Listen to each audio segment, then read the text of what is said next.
누가복음 12장 말씀에 보면 예수님께서 비유로 하시는 말씀 가운데 유명한 비유를 하셨어요. 여러분이 아마 잘 알고 있는 그런 비유의 말씀일 거예요. 한 부자가 농사를 지었는데 그의 농사가 대박이 난 거예요. 너무 농사가 잘 됐어요. 그래서 소출이 많아지게 된 거예요. 그래서 자기가 가지고 있는 창고에다가 그걸 추수해서 저장을 해놓으려고 하는데 모자랄 것 같아. 아무래도 모자라. 그래서 어떻게 했냐면 그 창고를 허물어 버리고 더 큰 창고를 지어놓고 그리고서는 그 큰 수확을 받은 거를 다 저장했어요. 그러니까 얼마나 흐뭇했겠어요. 이때까지 평생 동안 그렇게 많은 수확을 거둔 적이 없는데 그렇게 많은 수확을 거둬가지고서 부자가 된 거예요. 쉽게 말하면. 그러니까 마음속에 너무 좋아가지고 이렇게 이야기를 해요. 뭐라고 얘기를 하냐면 내 영혼에게 이르기를 내 영혼아 여러 해 쓸 물건을 많이 쌓아두었으니까 평안히 쉬고 먹고 마시고 즐거워하자 이러고 있는 거예요. 얼마나 좋았으면. 근데 그때 하나님께서 하시는 말씀이 뭔지 아세요? 어리석은 자여 오늘 이 밤에 내 영혼을 도로 찾아간다고 하시면 그 준비해놓고 창고에 가득 채우는 그것이 다 누구 것이 되겠느냐. 자기를 위해서 재물을 쌓아두고 하나님께 대해 부어치 못한 자가 이와 같은 자다라고 하면서 하나님께서 말씀하시는 그런 비유를 이야기하고 있어요. 저는 이 비유를 읽을 때마다 항상 마음속에 걸리는 것이 한 가지가 있어요. 그게 뭐냐면 어리석은 자여라고 하는 거예요. 이 어리석은 자여라고 하는 이것을 읽을 때마다 야 정말 어리석은 자가 되면 안 되겠구나 하는 그런 생각을 해봐요. 근데 여러분 어리석다는 것이 뭐 그 사람이 센스가 좀 없다, 또 뭐 깨닫는 게 좀 둔하다, 아니면 IQ가 모자란다 그런 걸 말하는 게 아니에요. 여기에 어리석은 자라고 하는 것은 인생을 잘못 살았다는 거예요. 인생을 살아가면서 잘못된 데다가 투자하고 인생을 살아가는 것을 가리켜서 하나님 뭐라고 말한다고요? 어리석은 자여라고 말하는 거예요. 무익한 인생을 산 거예요. 하나님 보실 때에 아름답지 못한 거예요. 그러니까 인생을 허비하게 산 사람들을 가리켜서 어리석은 자다라고 이렇게 호칭을 한다라고 하는 거예요. 이것은요, 자기 딴에는 재물을 많이 쌓아서 성공하고 잘된 것이라고 생각할지 모르지만 하나님은 실패한 인생이다. 그런 사람들 가리켜서 뭐라고 일컫는다고요? 어리석은 자여라고 일컫는 거예요. 제가 왜 이런 말씀을 드리냐면 예수님께서 산상수훈을 하실 때 그 어리석은 자라고 형제에 대해서 말을 하면 그러면 지옥불에 들어간대요. 어마어마한 말씀을 하셨어요.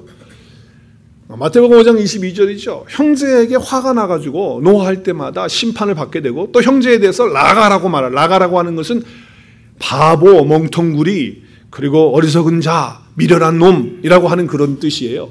그렇게 말하는 사람은 공회에 잡히게 되고 또 미련한 놈이라고 말하는 자 어디에 가요? 지옥에 간다는 거예요. 지옥에. 예수님께서 이렇게 지금 말씀을 하셨어요. 어마어마한 말씀이죠. 아니 우리가 인생 살아가면서 좀 화가 나면 야 이거 바보 같은 짓을 해 이렇게 말 한 번도 안 하신 분이 있어요? 지금까지? 왜 이렇게 어리석게 그래? 왜 이렇게 미련하게 그래? 뭐 친구들한테도 그럴 수 있고 자녀들한테도 그럴 수 있고 또 잘 아는 사람들한테도 그런 말 하지 않았어요? 그러면 어떻게 되는다고요? 다 지옥불에 들어가는 거예요. 그러니까 결단코 어리석다라고 하는 것, 이거 미련하다라고 하는 것, 이것은요 뭐 센스가 없고 머리가 둔하고 뭐 깨닫는 게 늦고 이런 차원의 것이 아니라는 거예요. 하나님의 저주가 있다라고 하는 거예요. 저주. 그래서 지옥불에 들어가는 거예요. 그러니까 인생을 살긴 살았는데 소망이 없이 사는 거예요. 인생을 살았는데 허망하게 사는 거예요. 잘못된 곳에다가 인생을 투자하고 사는 사는 거예요. 그런 사람들이 다 뭐다? 어리석은 사람이기 때문에 결국 가는 데는 하나님의 저주 가운데 들어가는 영원한 형벌 가운데 들어가는 그런 일이 일어나게 된다라고 하는 것이죠.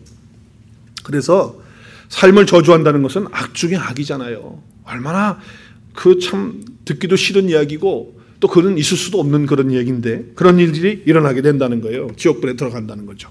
자, 그래서 오늘 여기 어리석음에 대해서 또 지혜로움에 대해서 우리는 좀 생각해 봐야 된다는 거예요. 어리석다라고 하는 것은 그렇기 때문에 삶의 방향이 잘못됐다는 거예요. 그 디렉션이 잘못됐다. 디렉션이.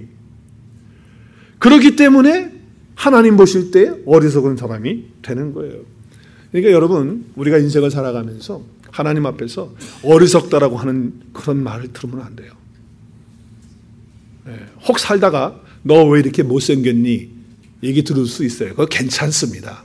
너 얼굴이 왜 이렇게 까마니? 그래, 나는 원래 딸 때부터 그렇다.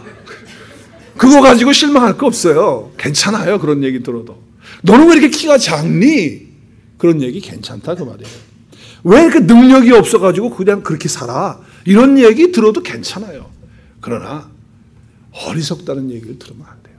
그것도 하나님 앞에서 어리석다라고 하는 얘기는 인생에 대한 종합적인 평가이기 때문에 그 이밸류에이션이 어리석음으로 나오면 하나님의 저주 가운데 있기 때문에 우리의 삶의 방향이 바르게 되어야 된다라고 하는 말씀을 하고 있는 것이에요.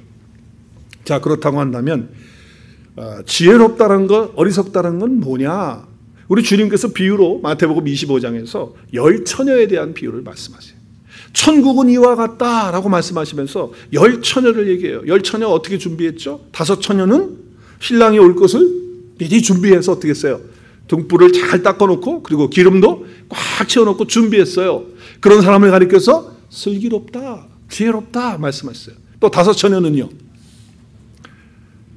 신랑이 언제 올지 몰라. 우리 하고 싶은 거 하다가 올 때쯤 뭐 기미가 좀 보이면 그때쯤 뭐 등도 닦고 놓고 기름도 채워놓지 뭐. 지금은 뭐 안 올 것 같아. 그래서 준비도 안 하고 기름도 채워놓지 않았어요. 그렇죠? 그 비유를 해요. 천국은 이와 같다라고 말하면서 신랑을 맞이하는 것 같다. 그런데 다섯은 미련하고 다섯은 슬기롭다는 거예요. 무슨 얘기입니까? 이 세상에는 두 종류의 사람이 있다는 거예요. 지혜로운 자와 어리석은 자가 있다는 겁니다. 하나님께서 빛과 어둠을 나누실 때 빛에 속한 자가 있는가 하면 어둠에 속한 자가 있다는 거예요. 이 세상에는 두 가지 부류밖에 없다라고 하는 것을 말씀하는 거예요. 우리는 지혜로운 자이냐 아니면 어리석은 자이냐, 우리는 빛 가운데 있는 자이냐 어둠 가운데 있는 자이냐. 성경은 계속해서 말씀하시고 있고 주님도 비유를 통해서 계속 그 말씀을 하시고 있는 거예요. 만약에 코미디 같이 예를 들어서 내가 세상에 있는 사람들을 둘로 나눕니다. 그러면서 하나는 짜장면을 좋아하는 사람, 하나는 짬뽕을 좋아하는 사람, 이러면요 이건 웃기는 얘기죠. 짜장면을 좋아하는 거는 자기가 취미고 자기 입맛이에요. 그죠? 짬뽕을 좋아하는 사람은 그래요. 그래서 항상 짜장면 집에 가면 뭐예요? 중국집에 가면 짜장 먹을까 짬뽕 먹을까 또 고민을 하니까 뭐가 나왔어요? 어떻게 이렇게 잘하세요? 성경은 몰라도 그건 잘하시는데 짜장면이 나왔다 그 말이에요. 그러니까 여러분 분명하게 뭐 짜장면을 좋아하는 짬뽕 이런 거는 그러면 분류할 수가 없는 거예요. 그러나 동쪽이냐 서쪽이냐, 남쪽이냐 북쪽이냐, 빛이냐 어둠이냐, 지혜롭냐 어리석냐, 이거는 분명하다는 거예요. 분명하다는 거예요. 그렇기 때문에 세상에는 두 종류의 인간이 있다. 주님은 오늘 그 말씀을 하시는 거예요. 그렇기 때문에 정말 지혜롭다고 하는 것은 뭐 머리가 좋다, 뭐 센스가 있다, 뭐 이런 것이 아니고 내가 지금 삶을 제대로 가고 있는가 라고 하는 거예요. 내가 삶을 제대로 가고 있다면, 그 방향이 제대로 가고 있다면 그 사람은 지혜로운 사람이고, 그 방향이 지금 잘못됐다면 다 미련한 사람들이라는 거예요. 그래서 저는 분명히 믿지만 하나님의 형상이 회복되어서 살아가는 그런 사람들은 지혜롭게 사는 사람들입니다. 자, 오늘 우리가 잠언을 읽었어요. 잠언은 정말 지혜의 문학과 같은 그런 글이 많이 담겨있는 말씀입니다. 잠언을 읽으면 잠언이 1장에서 31장까지 있어요. 그러니까 한 달이 보통 30일, 31일이니까 잠언을 하루에 한 장씩 읽으면 한 달 동안에 다 읽게 되죠. 그래서 어떤 분들은 매일 잠언을 날짜별로 이렇게 읽으시는 분도 있어요. 워낙 지혜를 말하고 있기 때문에. 그래서 그 지혜에 대한 부분들을 이 세상 사람들이 알지 못하는 지혜까지도 담겨 있어서 그 말씀 속에서 우리가 깨닫고 지혜로운 삶을 살 수 있도록 가르쳐 주기 때문에 잠언을 좋아합니다. 그리고 예수 믿지 않는 사람들도 잠언을 읽으면은 다 흡족해 합니다. 그래서 사실은 제가 잠언을 공부하고 읽을 때 깜짝 놀랐던 사실이 있어요. 정말 어떻게 이런 통찰이 나올 수가 있을까? 어떻게 이런 인사이트가 이렇게 나올 수 있을까? 그런 걸 볼 때 잠언은 물론 솔로몬이 기록을 해서 사람이 썼지만 이것은 분명히 하나님의 역사 가운데, 하나님의 영감 가운데, 하나님의 인도하신 가운데 하나님이 사람을 통해서 쓰신 하나님의 말씀이라는 것을 잠언을 읽으면서 깨달아요. 특별히 우리 잠언을 읽다가 제가 어떻게 이런 통찰이 나올 수 있을까? 라고 한 것이 오늘 우리가 읽은 본문의 말씀이에요. 우리 잠언 3장 18절 말씀에 보면 우리 함께 읽겠어요. 시작. 지혜는 그 얻은 자에게 생명나무라. 지혜를 가진 자는 복되도다. 지금 지혜를 쭉 얘기하면서 삶에 대한 부분을 얘기하고 있어요. 그래서 남편이 이런 남편이 지혜롭고 이런 여자는 이렇게 지혜롭고 또 아들은 이렇게 살아야 되고 하는 그런 부분들, 또 삶의 부분들, 또 게으른 사람은 게임에 가서 뭐 아무튼 우리가 배우는 지혜를 많이 주는데 갑자기 가다가 지혜는 그 얻은 자에게 생명나무라는 거예요. 아니 어떻게 지혜가 갑자기 생명나무가 되냐고요. 이런 비약을 여러분 생각해 보셨어요? 아니 지혜가 어떻게 생명나무를 얻냐고요. 그리고 그 지혜를 가진 자는 그래서 복되다는 거예요. 아니 지혜하고 생명나무하고 무슨 관계가 있어요 대체? 이거는 그렇기 때문에 솔로몬이 썼지만 누가 쓰신 거예요? 솔로몬을 통해서 하나님이 쓰신 말씀이에요. 어떻게 지혜가 생명나무가 되냔 말이에요. 여러분 생명나무가 뭔지 아시죠? 생명나무는 언제부터 있었습니까? 창세기 에덴 동산에부터 있었어요. 천지 창조를 하나님이 하시고 만물을 만드시고 인간을 만드시고 생기를 불어넣으시고 생명을 넣으시고 인간과 교제하시면서 풍성한 삶을 나누시면서 함께 거느시면서 사셨던 그 에덴 동산, 아담과 하와를 만들어 놓고 그때부터 생명나무는 있었어요. 그렇죠? 보기 좋은 열매들을 많은 나무들을, 열매 맺는 나무들을 만들어 놓으시고 동산에 두셨어요. 그런데 그 동산에 특별한 나무 두 가지가 있었어요. 그 나무가 어떤 나무예요? 생명나무와 선악을 알게 하는 선악과가 있었어요. 두 나무가 있었다 이 말이에요. 그렇기 때문에 여기에 생명나무는요 그냥 하나의 나무가 아니라는 것을 우리가 알 수 있어요. 하나님의 영을 의미하고 바로 예수 그리스도를 의미하고 있는 것을 우리가 말씀을 통해서 알게 됩니다. 왜냐하면 선악과를 따먹은 이후에 인간이 범죄한 후에 하나님은 죄를 품을 수가 없어요. 같이 거할 수가 없어요. 그래서 인간들을 에덴 동산에서 쫓아내셨죠. 그리고서 하신 일이 뭔지 아세요? 에덴 동산에 아담과 하와를 쫓아내고 하나님이 하신 일이 있어요. 그 하신 일이 뭘까요? 그 하신 일은요 생명나무로 가는 길을 막으셨어요. 못 가게 하셨어요. 그 이유가 왜 그래요? 우리 말씀 창세기 3장 24절에 보면 하나님이 그 사람들 아담과 하와를 쫓아내시고 에덴 동산 동쪽에 있는 그룹들과 또 두루 도는 불칼들을 두어서 화염검을 둬가지고 어떻게 했어요? 생명나무의 길을 못 가도록, 거기 못 들어가도록, 못 만지도록, 못 먹도록 지켰다는 거예요. 지켰다는 거예요. 하나님이 막으신 거죠. 왜? 인간은 죄로 인해서 더 이상 생명나무의 길로 갈 수가 없게 된 거예요. 그 이후로부터 인간은 비극의 삶을 사는 거예요. 지금까지 비극한 그런 삶, 막히는 삶, 끝없는 방황과 갈등과 헤매는 그런 삶이 이때부터 시작이 되는 거예요. 하나님이 그 생명의 길을 막으셨기 때문에. 인간의 역사를 보면 끝없는 방황입니다. 또 나름대로 인간들은 뭐 뭔가를 만들어 놓고 뭐 개발도 하고 제도를 만들고 뭐 또 나름대로 뭐 다 하잖아요. 어떤 사람은 종교를 또 탐구해가지고 나름대로 만들고 이렇게 해가지고 별걸 다 찾고 헤매고 뭐 나는 하는데 결국은 뭐예요? 실패해요. 꽝이다 그 말이에요. 좌절밖에 없어요. 성공한 것 같은데 결국 그게 아닐 거예요. 여러분 과학이 발달할 때 그 계몽주의가 막 일어날 때 말이죠. 18세기 막 일어나면서 인라이트 무브먼트 일어날 때 말이죠. 산업이 일어나고 그리고 과학 문명이 막 발달하는 그런 때가 됐을 때 사람들은 생각했습니다. 이제 가난은 없어질 것이다. 그리고 이제는 우리에게 평화가 올 것이다. 그리고 유토피아의 그런 지상 낙원이 이제 이루어질 것이다 말이에요. 왜? 과학이 발달하니까 이제 이것들이 다 우리를 지켜줄 것이다. 이렇게 생각을 하고 그렇게 삶을 살았어요. 그런데 여러분 그 과학이 만들어낸 게 뭡니까? 핵폭탄 만들어냈어요. 그래서 그 무기를 만들어서 대량으로 사람들을殺傷하는 그런 무기가 되고 말았어요. 그래서 1차 대전, 2차 대전 일어나면서 많은 사람들이 말이죠 죽어가고 그리고 원자 폭탄 투하로 인해서 지금까지 그 후유증이 일본에는 있지 않습니까? 찾았던 것이 생명나무였는데 그 생명나무의 길을 못 가니까 사람들은 별걸 다 해가지고 과학이 우리를 평화롭게 할 거야. 또 우리가 만드는 문명이 문화가 우리를 유토피아로 만들 거야. 다 허구라는 거예요. 우리가 역사를 통해서 보면 고통하는 역사 아닙니까? 뭐가 잘 되는 것 같은데 결국 보면 그 역사가 삐뚤어지고 있는 것을 우리는 너무나도 잘 알고 있습니다. 계속해서 반복되어지는 거예요. 그래서 잠언에서 뭐라고 말하느냐? 지혜를 얻는 자는 뭐라고요? 생명나무라고 하는 거예요.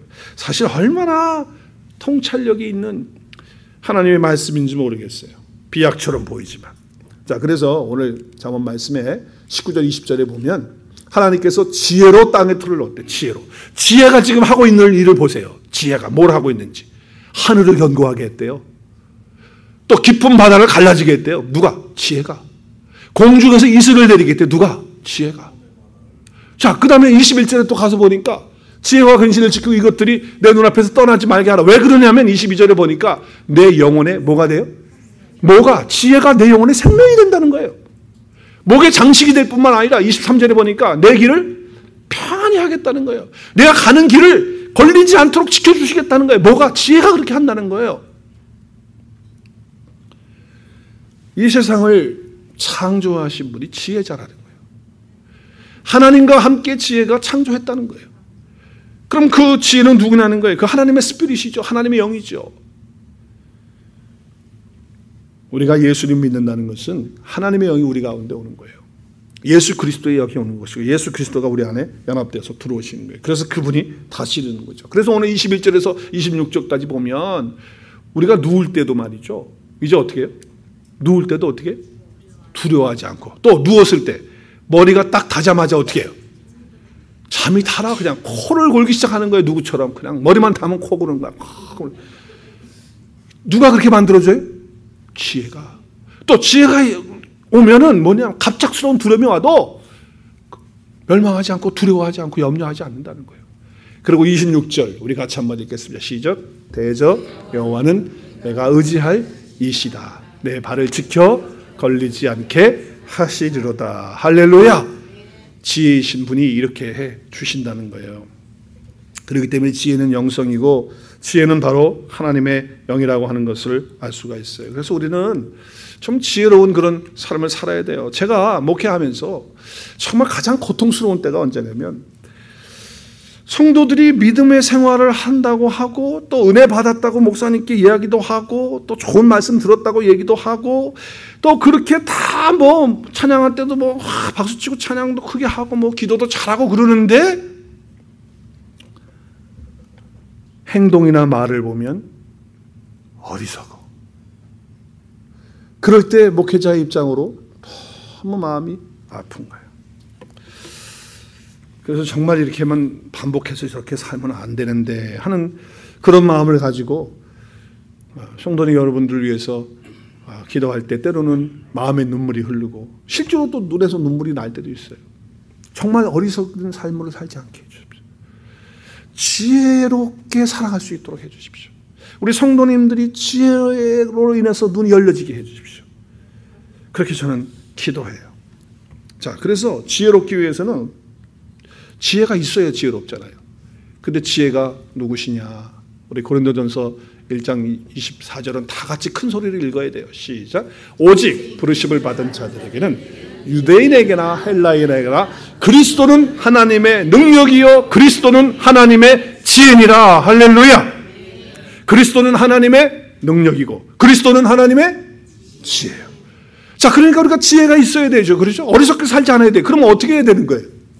지혜이신 예수 그리스도, 그 생명나무 대신 그 예수 그리스도가 내 안에 함께 연합되어 계셔야죠. 그리고 매 순간마다 그분이 나와 함께 하는 것을 실제 생활 속에서 체험하면서 살아가야죠. 그러면 우리는 지혜롭게 살아갈 수 있는 거예요. 지혜는 생명나무라고 했죠.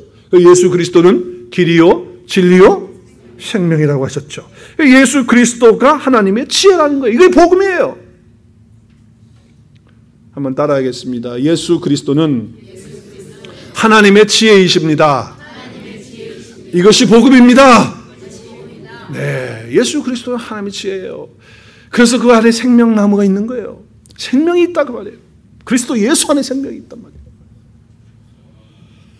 그래서 우리는 야고보서가 하는 말씀을 잘 들어야 돼요. 여러분 야고보서에 보면 이렇게 얘기해요. 누구든지 지혜가 부족하거든 모든 사람에게 후이죽고 꾸짖지 않으시는 하나님께 구하라. 그러면 어떻게 한다고요? 주시리라. 그 여기 지혜는요, 그냥 우리가 말하는 그냥 세상 사람들 말 위즈덤이 아니에요. 영어로 말하는 그냥 똑똑하고 이렇게 잘 분별해. 그것도 물론 포함하겠지만 그걸 말하는 게 아니에요. 예수 그리스도를 구하라는 거예요. 하나님의 지혜이신 예수 그리스도, 그분을 구하라는 거예요. 우리 먹고 사는 문제 갖고 자꾸 구하지 말고, 성공하는 거 갖고 자꾸 구하지 말고, 누구를 구하라? 예수 그리스도가 누구신데? 하나님의 지혜니까. 그분을 구하면 모든 것 다 있는 거예요. 그분이 다 가지고 계시는 것이고, 그분은 완전하신 분이시고, 그분은 정말 창조주시고, 그분은 만유해 주시기 때문에 그분을 구하면 다 되는 거예요. 다. 그래서 지혜를 구하라는 것은 바로 하나님을 구하라고 하는 것이죠. 그래서 지혜인 생명나무의 과실을 우리는 먹어야 돼요. 생명나무의 지혜 안에, 예수 그리스도 안에 있는 생명나무의 과실을 우리가 먹어야 된다. 그러면 어떻게 하면 먹을 수 있느냐? 다른 거 없어요. 우리 한번 큰 소리 읽었으면 좋겠어요. 하나님의 지혜이신 예수 그리스도로 연합되어 그분의 입에서 나오는 흐레마, 생명에 살리는 그 진짜 말씀, 더하거나 빼지지 않는 말씀을 먹고 살아야 된다. 먹고 살아야, 듣고 먹고 살아야 돼요. 그래야 우리가 생명나무의 과실을 먹으면서 지혜로운 삶을 사는 거예요. 여러분, 창세기에 나왔던 그 생명나무가 쭉 흘러가지고 신약의 맨 마지막 책, 무슨 책이죠? 창세기가 첫 번째 책이고 마지막 책이 요한계시록에 보면 생명나무가 나올까 안 나올까? 나와야죠. 결론을 맺어줘야 될 거 아니에요. 그죠? 그 막혔던 그 길로 가던 길은 막아놨다는, 막아놔서 죄로 말미암아 막았던 그 길이 어떻게 돼서 생명나무가 그럼 연결이 돼야 될 거 아니에요. 그죠? 하나님 회복하시는 역사가 있어야죠. 예수 그리스도를 통해서 회복하시는 역사가 나와요. 시작. 귀 있는 자는 성령이 교회들에게 하시는 말씀을 들을지어다. 이기는 그에게는 내가 하나님의 낙원에 있는 생명나무의 열매를 주어 먹게 하리라. 아멘. 생명나무의 길을 막혔어요, 안 막혔어요? 막혔었어요. 근데 예수 그리스도를 통해서 이제는 어떻게 해요? 하나님의 낙원에 있는, 에덴 동산이 아니고 이제 하나님의 낙원에 있는 생명나무의 이제 열매를 그 길로 가서 그 열매를 먹게 되는 축복을 누리게 된다라고 하는 것이죠. 할렐루야. 그래서 하나님은 말씀하시는 거예요. 복음은 하나님의 지혜인데, 그 하나님의 지혜는 생명나무인데 그분이 누구시다? 예수 그리스도시다. 그러므로 우리 모두가 그리스도 안에 있는 자로서 셋째 하늘이죠. 하늘의 낙원에 있는 곳에 들어가서 가이리지 못하는 살리는 영의 말씀, 그 흐레마의 말씀을 우리가 먹고 생명나무의 열매를 먹어서 굶주림이 없고 가람이 없고 늘 풍성함이 가득 차고 넘치는 그런 생수의 강이 저와 여러분의 있기를 바라고, 시냇가의 신기한 나무처럼 푸르고 청청하고 메마르지 않는 그런 저와 여러분의 삶이 될 수 있기를 주의 이름으로 축복합니다. 하나님의 지혜이신 예수 그리스도, 복음이 우리 가운데 있게 되면 이루어지는 삶의 축복이다. 구체적으로 그러면 그 지혜이신 예수 그리스도가 우리 안에 오셔서 생명나무가 되셨다면, 그러면 이제 우리를 어떻게 살아야 돼요? 어리석게 삽니까? 지혜롭게 삽니까? 지혜롭게 살아야 돼요. 그러면 실제적으로 우리가 어떻게 사는 것이, 우리 실제 삶 속에서 좀 더 구체적으로 몇 가지를 좀 생각해 봤으면 좋겠어요. 적용을 해야 하니까. 많은 것들을 우리는 적용할 수 있어요. 여러분이 오늘 말씀 들으면서 여러분 나름대로 하나님 주시는 말씀을 통해서 내가 이렇게 적용해야겠다 하는 그런 말씀이 있을 거예요. 그러나 저에게 주시는 그 적용의 말씀들을 몇 가지를 나눌게요. 그 첫 번째는 삶의 우선순위를 바르게 하는 지혜입니다. 삶의 우선순위를 바르게 해야 됩니다. 삶의 우선순위. 무엇이 중요한지를 분명히 알고 중요한 것을 붙잡아야 돼요. 여러분, 이 땅에 있는 것들은요, 잠시 있는 것이고 없어질 것이고 썩어질 것이고 영원한 것이 아니거든요. 그렇다고 한다면 우리는 바로 정말 중요한 것이 무엇인지 분별하고 삶의 우선순위를 딱 잘 정해서 살아가는 사람이 되어야 돼요. 그게 지혜로운 사람이라는 거예요. 어떤 사람은 자기의 좌우명이, 자기 스스로 말을 하지 않지만 내가 볼 때는 그 사람 좌우명은 이거 같아. 사소한 것 때 목숨 건다. 그게 좌우명이야. 그래서 쓸데없는 것에 막 뭐가 올라옵니까? 여기 뭐가 올라오죠? 막 쓸데없는 거에 막 올라와. 목숨 걸어, 목숨 걸어. 그거 자기 주장이고 자기 기분이고 자기 생각이지 그거 다 없어지는 거예요. 아무것도 아닌 거예요. 헛된 거예요. 그래서 요한일서에 보면 이 세상에 있는 것들이 어떤 것이고 영원한 것이 어떤 것이라는 걸 이야기하고 있어요. 이 세상도 그 정욕도 어떻게 해요? 다 지나가요. 내가 아무리 붙잡고 이거 중요한 거야 했다 하더라도 그거 다 지나가고 없어지는 것들이에요. 그러나 하나님의 뜻대로 행하는 자는 어떻게 한다고요? 영원히 거하는 것을 붙잡고 살아가는 것, 거기에 우선순위를 두고 살아가라는 거예요. 왜? 이 세상에 있는 거 쓸데없는 거 다 없어지는 거, 잠시 있다가 없어지고 놓고 가는 거예요. 지금 조금 고되게 살아도, 조금 피곤하게 살아도, 남처럼 이렇게 별표 차 안 타고 다녀도, 못 타고 다녀도 괜찮아. 어제도 전도하는데 별표차 탁 타시면서 내리시는 우아하신 분이 계시더라고. 근데 전혀 나는 아무렇지도 않고 그냥 가서 예수님 믿느냐고 저는. 기죽을 것도 없고 부러워할 것도 없고 있으면 조금 소리 안 나는 차 부드럽게 또 묵직하게 타고 다니겠지. 나는 가벼운 차 타고 다녀도 그거 다 없어지는 거 아니에요. 무엇이 영원한가? 그것을 붙들고 살아야 돼요. 제가 한번 얘기한 것 같은데 우리 28세 때에 정말 엘리트였는데 그 에콰도르의 그 아쿠아족이라고 하는 그 사람들이 사는 그 아마존 유역에 살고 있는 부족들이 있었어요. 근데 그 부족들이 성경이 없고 복음이 없어. 그런데 이 짐 엘리엇이라고 하는 사람이 하나님의 은혜를 받고 그 영혼들에게 복음 주겠다고, 복음 전해야 된다고. 그래서 이제 결혼해가지고서 행복하게 살고 그리고 엘리트 대학을 나왔어요. 인물도 화질을 보면 얼마나 영화배우 같아. 애를 둘 낳고서 아주 행복하게 살 수 있는데 그거를 내려놓고 그 식인종과 같은 그런 삶을 살고는 아쿠아족을 향해서 복음 가지고 간 거예요. 복음 전하다가 이 창을 던져가지고 꽂혀서 순교하게 되죠. 많은 사람들이 그랬어요. 의미 없이 죽었다. 쓸데없이 죽었다. 참 뭐하는 짓이냐 말이야. 젊은 애가 아깝다. 그런데 그 짐 엘리엇이 평소에 늘 하던 얘기가 있어요. 하던 얘기가 뭔지 아세요? 정말 제가 그분의 책을 읽으면서 감동받는 게 뭐냐면 영원한 것을 얻기 위해서 영원하지 못한 것을 버리는 자는 결코 바보가 아니다. 영원한 것을 얻기 위해서 영원하지 못한 것을 버리는 사람은 어리석은 사람이 아니다라는 거예요. 자기의 삶의 우선순위가 뭐라는 걸 분명히 알았어요. 왜? 하나님의 지혜이신 복음이신 예수 그리스도가 자기에게 있으니까. 지혜로운 사람은요, 더 중요한 것이 무엇인지 늘 생각하면서 사는 사람이에요. 덜 중요한 것들을 기꺼이 중요한 것들 때문에 내려놓는 사람이에요. 자존심이든 그게 물질이든 그게 어떤 나의 명예든 시간이든 최면이든 할 거 없이 중요하지 않은 거예요. 그거. 정말 중요한 것에 우선순위를 둔다 그 말이에요. 지혜이신 예수 그리스도가 계신 사람은 그렇게 지혜롭게 사는 줄로 믿습니다. 두 번째는 이건 저에게 적용하는 거기 때문에 이런 게 나오는 거예요. 여러분은 이런 게 없을 수도 있어요. 두 번째는 분노를 다스리는 것이 지혜예요. 이 다혈질적이고 또 팍팍 터지는 그런 성향들이 우리 한국 분들에게는 좀 많이 있는 편이에요. 안 그러신 분들도 있지만. 그래서 지혜이신 예수님이 우리에게 오시면 그분이 분노를 다스려 주시거든요. 그래서 지혜롭게 사는 거예요. 분노를 다스리는 자가 지혜롭다는 거예요. 잠언에서는요, 우리에게 어떻게 삶을 살아야 될 것인가 하면서 말에 대해서도 많은 부분을 얘기하고 있고 또 우리가 화를 내는 것에 대해서 많은 부분의 말씀들을 하고 게으른 것에 대해서 말씀도 하고 다 말씀을 하고 계세요. 몇 구절만 찾아볼게요. 분노에 대한 것. 어리석은 자는 자기의 노를 다 드러내어도 지혜로운 자는 그것을 억제한다.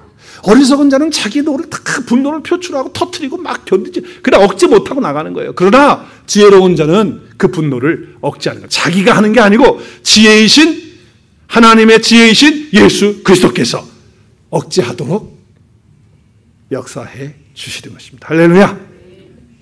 그래서 분노를 다스리는 지혜로운 사람을 살아요. 잠언 14장 29절에 보면 노하기를 더디하는 자는 크게 명철하다. 마음이 조급한 사람은 어리석음을 나타낸다는 거예요. 그래서 우리 지혜이신 예수님이 오면 분노의 감정이 통철되는 거예요. 이게 통제가 안 되면 옆에 있는 사람이 상처를 받아요. 그리고 아파요. 제가 가정생활을 하면서 보니까, 부부생활을 하면서 보니까 그래요. 결국 분노를 다스리지 못해서 가정이 파괴되는 경우가 얼마나 많은지 몰라요. 하나님의 공동체가 깨어지는 거 보면 서로 화를 못 참아서 그 속에서 올라오는 분노를 견디지 못해서 갈라쓰고 교회가 깨지고 그러는 거 아니에요? 그 다 어리석은 거예요. 예수 그리스도는 하나님의 지혜예요. 그렇다면 우리는 분노를 다스리는 자가 되어야 돼요. 한번 따라하겠습니다. 지혜와 분노는 절대로 같이 갈 수가 없습니다. 지혜와 분노는 함께 할 수가 없어요. 지혜로운 사람은 분노하지 않는 거예요. 세 번째는 하나님의 지혜이신 예수 그리스도께서 오시면 실제로 어떤 일이 일어나면 멀리 보는 사람이 됩니다. 그런 지혜를 갖게 돼요. 지혜로운 사람은 멀리 봐요. 여러분, 눈은 아무리 내가 작다고 해도 멀리 볼 수 있기를 바랍니다. 또 어떤 분은 눈을 큰데 멀리 못 보시는 분들이 있으면 눈이 크기 때문에 더 멀리 볼 수 있기를 바라요.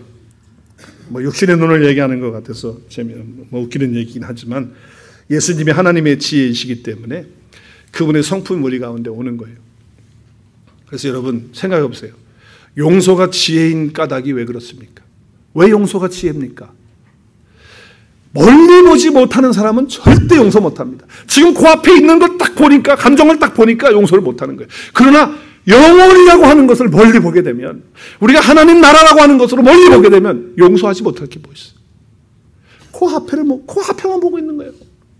용서하지 못하는 거예요. 인내가 지혜인 까닭이 뭡니까? 왜 인내가 지혜입니까? 멀리 보지 못하는 사람은 절대로 참지 못합니다. 못 참아요.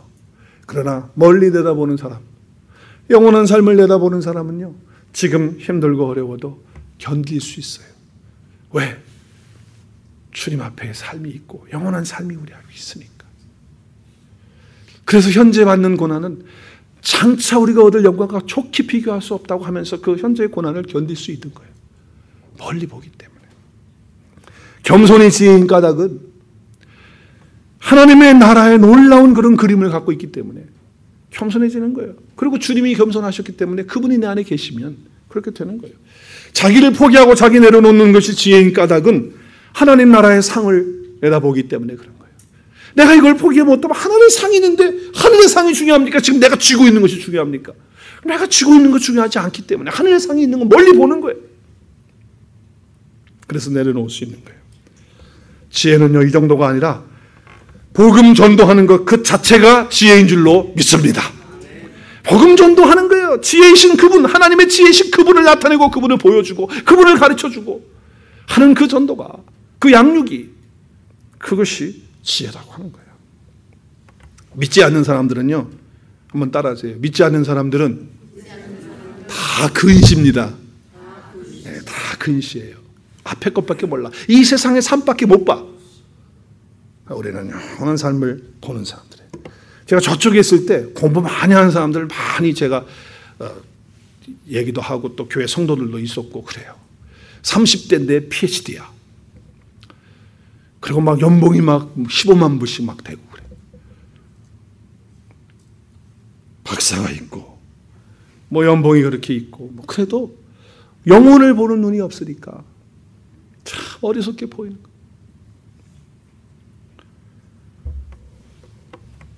무식한 사람들은 또 용감해가지고 멀리 못 보니까, 무식한 사람이 멀리 못 보면 어떡하는지 알아요? 믿긴 뭘 믿어? 내 주먹이나 믿지. 이렇게 나가는. 복음을 받아들이지 못하는 사람은 눈이 열리지 않아요. 눈이 닫혀져. 우리가 복음을 받았다는 건 뭡니까? 눈이 열렸다는 것입니다. 눈이 열렸어요. 이제는 몰랐는데, 과거는 몰랐는데 이제는 아는 거예요. 그렇죠? 그래서 끝나는 것이 아니라 영원한 삶이 있다는 것을 아는 것입니다. 이 지혜를 우리가 가르쳐주고 전하는 자가 되어야 돼요. 왜냐하면 하나님의 지혜이신 그 복음이신 예수 그리스도가 우리 안에 계시니까 그분을 보여주고 그분을 나타내야 되는 거예요. 우리가 전도할 때 우리 온누리 교회에 교회를 덩치를 크게 하기 위해서 숫자 많이 나온다고 자랑하려고 전도합니까? 그거 아니잖아요. 우리가 전도해서 교회로 데리고 나오는 이유는 정말 그가 예수님 믿고 우리 안에서 함께 양육하고 잘 성장할 수 있도록 해주기 위해서 우리 교회로 오라고 하는 것이지 무슨 숫자 채우려고 오는 거 아니에요. 다른 교회 나가도 돼요. 그래서 그가 신앙생활 잘할 수만 있다면 어느 곳에 가든지 그가 하나님 만나고 복음 안에 있을 수만 있다면 가서 할 수 있도록 그렇게 도와야죠. 그러나 그가 양육받을 수 있도록 하기 위해서 우리가 함께 교회에 데리고 와서 하는 거 아니겠습니까? 그래서 전도는요 참 어리석은 거예요. 사람들이 그렇게 봐요. 그래서 성경에서 이렇게 얘기해요. 우리 함께 읽겠어요. 고린도전서 1장 21절. 하나님의 지혜에 있어서는 이 세상이 자기 지혜로 하나님을 알지 못함으로 하나님께서 전도에 미련한 것을 믿는 자들을 구원하시기를 기뻐하셨다. 자, 하나님의 지혜에 있어서는 하나님의 지혜로 하나님을 알 수가 있는 것이에요. 하나님의 지혜는 예수 그리스도예요. 그러니까 예수 그리스도를 통해서 누구를 알 수 있어요? 하나님을 알 수 있어요. 자기의 지혜로 알 수 있어요, 없어요? 없어요. 세상의 지혜로는 몰라요. 하나님의 지혜이신 예수 그리스도를 통해서만 하나님을 알 수 있어요. 그렇기 때문에 하나님은 전도에 미련한 방법으로 구원하시는 거예요. 얼마나 미련합니까? 예수님을 믿어야 구원받습니다. 예수님 믿어야 죄사함 받습니다. 예수님 믿어야 천국 갑니다. 에휴, 그런 소리 뭐. 그런 게 어디 있어. 저렇게 어리석다. 예수 믿는 사람들 이렇게 미련한지 몰라. 이렇게 어리석은지 몰라. 이렇게들 생각한다고요. 그러나 하나님은 이 어리석은 전도의 방법을 통해서 하나님을 알 수 있도록 하셨다라고 하는 거예요. 자, 이제 그렇기 때문에 우리가 실천해야 될 것은 뭐냐면 삶 속에서 복음 하나님의 지혜이신 예수 그리스도와 그분의 말씀을요. 여러분이 어떻게 해야 돼요? 매일 묵상하셔야 돼요. 예수님을 묵상하세요. 예수님을 묵상한다는 건 그분의 말씀을 묵상하세요. 그분의 말씀을 마음에 자꾸 담으세요. 그리고 생각하세요. 또 씹으세요. 또 생각하고 또 씹고 또 기도하고 계속 그 안에 사셔야 돼요. 그래야 우리가 지혜로운 삶을 살 수 있어요. 어떤 사람은 분노를 계속 묵상하고 앉아있어. 또 어떤 분은 자기가 받은 상처를 그냥 계속 그것만 묵상하고 있어요. 그래서 우리 어제 전도하러 갔는데 우리 심집사님이 나한테 그래요. 목사님, 이게 마켓에서 나올 때 보면요. 예수 믿는지 안 믿는지 대략 알 수 있겠대. 예수 믿는 사람들은 벌써 나올 때 이렇게 해가지고 현수 나온다는 거예요. 근데 얼굴 표정을 딱 봤을 때 이렇게 하고서 나오는 사람은 예수 안 믿고 교회 안 다니는 사람이에요. 여러분, 우리가 예수 그리스도 안에서 참된 지혜를 계속 묵상하실 수 있길 바라고요. 그리고 그 지혜이신 예수님을 소망하십시오. 우리 안에 계신 그 주님, 이제 우리가 곧 만나게 될 또 그 주님, 영원히 함께할 그 주님 소망하시면서 사세요. 이런 사람은요, 어느 순간부터 세상적인 어리석은 이야기, 세상에 돌아가는 어리석은 그런 얘기하면요, 그냥 그런 얘기가 듣기가 싫어져. 여러분 그렇죠? 다 조용하네요. 세상에서 돌아가는 어리석은 이야기 그런 거 듣는 게 별로 기분이 안 좋아. 나쁘단 말이에요. 그런 이야기 듣는 게 별로 기분이 안 좋아요. 근데 어떤 분들은 그 복음이신 예수 그리스도가 없고 하나님의 지혜가 없는 사람은요, 그 세상에 돌아가는 어리석은 이야기들 뭐 그런 거 하면 생기가 돌아가지고 그래? 그런 일이 있어? 막 흥분해가지고 막 이래. 근데 지혜이신 예수님이 이 땅에 있는 사람은요, 그런 얘기 들으면 싱거워. 할 재미도 없고 듣기 싫어. 왜 그렇게 되냐? 그 말씀을 묵상하고 그 지혜의 말씀을 소망하는 삶을 살기 때문에. 그리고 지혜는 누구라고 그랬어요? 예수 그리스도신데 그분을 어떻게 하라고요? 간구하셔야 돼요. 예수 그리스도를 구하세요. 예수 그리스도를. 세상에 있는 것들 자꾸 구하는 그런 어리석은 자 되지 말고 예수 그리스도를 구하시길 바랍니다. 그리고 실천하세요. 지혜를 실천하세요. 프랙티스 하세요. 용서가 잘 안 되세요? 내 안에 예수 그리스도를 계속 묵상하면서 실천해 보세요. 용서 한번 해보시란 말이에요. 내 마음속에 인내가 잘 안 돼요? 예수 그리스도의 말씀을 계속 묵상하면서 한번 인내를 시도해 보세요. 어떻게 되나? 내가 잘 포기가 안 돼요? 내 자존심 내려놓기 어려워요? 예수 그리스도를 의지하고 지혜이신 그분을 묵상하면서 한번 나 자신을 포기해 보세요. 어떤 일이 일어나나? 실천해 보라 말이에요. 그러면 삶에서 간증이 쏟아져 나올 줄로 믿습니다. 그런 은혜가 우리 실제 삶 속에서 일어나야 돼요. 그러면요, 세상 사람들이 감당하지 못해요. 복음, 하나님의 지혜이신 예수 그리스도와 연합되어서 사는 저와 여러분이 되어서 매일매일 그 지혜이신 하나님 예수 그리스도를, 그 복음을 체험하며 사시는 그런 축복이 있으시기를 바랍니다. 그래서 그 지혜는 그 얻는 자에게 뭐가 된다고요? 생명나무가 된다. 그래서 우리 안에서 생명이 넘치고 차고 넘치는 그런 은혜. 그래서 복 있는 자로서 이 땅을 살아가는 저와 여러분이 되고, 그 복을 누리고 복을 나누어 주는 그 생명나무의 풍성한 열매를 먹고 사는 저와 여러분 되실 수 있기를 주의 이름으로 축원합니다.